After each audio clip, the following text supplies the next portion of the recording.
యెహోషువ గ్రంథము 6వ అధ్యాయము. ఆ కాలమున ఇశ్రాయేళ్ల భయము చేత ఎవడునూ వెలుపలికి పోకుండాను లోపలికి రాకుండాను యెరికో పట్టణ ద్వారము గట్టిగా మూసివేయబడెను. అప్పుడు యెహోవా యెహోషువతో ఇట్లనెను, చూడుము, నేను యెరికోను దాని రాజును పరాక్రమము గల శూరులను నీ చేతికి అప్పగించుచున్నాను. మీరందరూ యుద్ధ సన్నద్ధులై పట్టణమును ఆవరించి ఒకమారు దాని చుట్టూ తిరగవలెను. అలాగూ 6 దినములు చేయుచూ రావలెను. 7 యాజకులు పొట్టేలు కొమ్ము బూరలను పట్టుకొని ముందుగా నడవవలెను. 7వ దినమున మీరు 7 మారులు పట్టణము చుట్టూ తిరుగుచుండగా ఆ యాజకులు బూరలు నూదవలెను. మానక ఆ కొమ్ములతో వారు ధ్వని చేయుచుండగా మీరు బూరల ధ్వని వినునప్పుడు జనులందరూ ఆర్భాటముగా కేకలు వేయవలెను. అప్పుడు ఆ పట్టణ ప్రాకారము కూలును కనుక జనులు తమ ఎదుటికి చక్కగా ఎక్కుదురు అనెను. నూను కుమారుడైన యెహోషువ యాజకులను పిలిపించి, మీరు నిబంధన మందసమును ఎత్తుకుని మోయిడి. 7 యాజకులు యెహోవా మందసమునకు ముందుగా పొట్టేలు కొమ్ము బూరలను 7 పట్టుకొని నడవవలనని వారితో చెప్పెను. మరియు అతడు, మీరు సాగి పట్టణమును చుట్టుకొనిడనియు యోధులు యెహోవా మందసమునకు ముందుగా నడవవలనని ప్రజలతో చెప్పెను. యెహోషువ ప్రజలకు ఆజ్ఞాపించిన తరువాత 7 యాజకులు పొట్టేలు కొమ్ము బూరలను 7 యెహోవా సన్నిధిని పట్టుకొని సాగుచు ఆ బూరలను ఊదుచుండగా యెహోవా నిబంధన మందసము వారి వెంట నడిచెను. యోధులు బూరలు నూదుచున్న యాజకులకు ముందుగా నడిచిరి. దండు వెనుకటి భాగము మందసము వెంబడి వచ్చెను. యాజకులు వెళ్ళుచు బూరలను ఊదుచుండిరి. మరియు యెహోషువ, మీరు కేకలు వేయడని నేను మీతో చెప్పు దినము వరకు మీరు కేకలు వేయవద్దు. మీ కంఠధ్వని వినబడనీయవద్దు. మీ నోట నుండి ఏ ధ్వనియూ రావలదు. నేను చెప్పునప్పుడే మీరు కేకలు వేయవలనని ఆజ్ఞలను జనులకు ఆజ్ఞ ఇచ్చెను.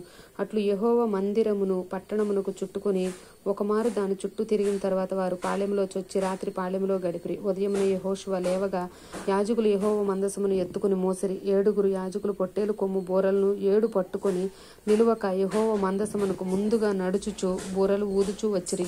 యోధులు వారికి ముందుగా నడిచిరి. దండు వెనుకటి భాగము యెహోవా మందసము వెంబడి వచ్చెను. యాజకులు వెళ్ళుచు బూరలు ఊదుచూ వచ్చిరి. అట్లు 2వ దినమున వారొక మారు పట్టణము చుట్టూ తిరిగి పాళెమునకు మరలా వచ్చిరి. 6 దినములు వారు అలాగు చేయుచూ వచ్చిరి. 7వ దినమున వారు ఉదయమున చీకటితోనే లేచి 7 మారులు ఆ ప్రకారముగానే పట్టణము చుట్టూ తిరిగిరి. ఆ దినమును మాత్రమే వారు 7 మారులు పట్టణం చుట్టూ తిరిగిరి.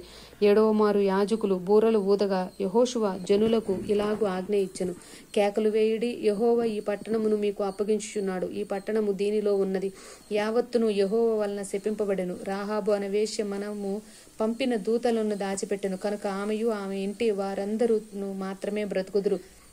శపింపబడిన దానిలో కొంచెమైనను మీరు తీసుకునే యెడల మీరు శాపగ్రస్తులై ఇశ్రాయేళ్ల పాళెమునకు శాపము తెప్పించి దానికి బాధ కలుగు చేయుదురు. కనుక శపింపబడిన దాన్ని మీరు ముట్టకూడదు. వెండియు బంగారమును ఇత్తడి పాత్రలను ఇనుప పాత్రలను యెహోవాకు ప్రతిష్ఠితములగును. వాటిని యెహోవా ధనాగారంలో ఉంచవలెను. యాజకులు బూరలు ఊదగా ప్రజలు కేకలు వేసిరి. ఆ బూరల ధ్వని వినినప్పుడు ప్రజలు ఆర్భాటముగా కేకలు వేయగా ప్రాకారము కూలెను. ప్రజలందరూ తమ ఎదుటికి చక్కగా పట్టణ ప్రాకారము ఎక్కి పట్టణమును పట్టుకొనిరి. వారు పురుషులనేమి స్త్రీలనేమి చిన్న పెద్దలందరినీ ఎద్దులను గొర్రెలను గాడిదలను ఆ పట్టణములోని సమస్తమును కత్తివాత సంహరించిరి. అయితే యెహోషువ ఆ వేసే ఇంటికి వెళ్లి మీరు ఆమెతో ప్రమాణం చేసినట్లు ఆమెను ఆమెకు కలిగిన వారందరినీ అక్కడి నుండి తోడుకొని రండని దేశమును వేగుచూచిన 2 మనుషులతో చెప్పగా వేగుల వారైన ఆ మనుషులు పోయి రాహాబును ఆమె తండ్రిని ఆమె తల్లిని ఆమె సహోదరులను ఆమెకు కలిగిన వారందరినీ వెలుపలకు తీసుకుని వచ్చిరి. ఆమె ఇంటి వారందరినీ వారు వెలుపలకు తోడుకొని ఇశ్రాయేళ్ల పాలెము వెలుపల వారిని నివసింపచేసిరి. అప్పుడు వారు ఆ పట్టణమును దానిలోని సమస్తమును అగ్నిచేత కాల్చివేసిరి. వెండిని బంగారమును ఇత్తడి పాత్రలను ఇనుప పాత్రలను మాత్రమే యెహోవా మందిర ధనాగారంలో నుంచిరి. రాహాబను వేశ్య యెరికోను వేగుచూచుటకు యెహోషువ పంపిన దూతలను దాచిపెట్టి ఉండెను గనుక అతడు ఆమెను ఆమె తండ్రి ఇంటి వారిని ఆమెకు కలిగిన వారందరినీ బ్రతకనిచ్చెను. ఆమె నేటి వరకు ఇశ్రాయేళ్ల మధ్య నివసించుచున్నది. ఆ కాలమున యెహోషువ జనుల చేత శబదము చేయించి వారికి ఇలాగూ ఆజ్ఞాపించెను, ఎవడు యెరికో పట్టణమును కట్టించ పూనుకొనునో వాడు యెహోవా దృష్టికి శాపగ్రస్తుడరుగును. వాడు దాని పునాది వేయగా వాని జ్యేష్ఠ కుమారుడు చచ్చును. దాని తలపులు నిలువనెత్తగా వాని కనిష్ఠ కుమారుడు చచ్చును.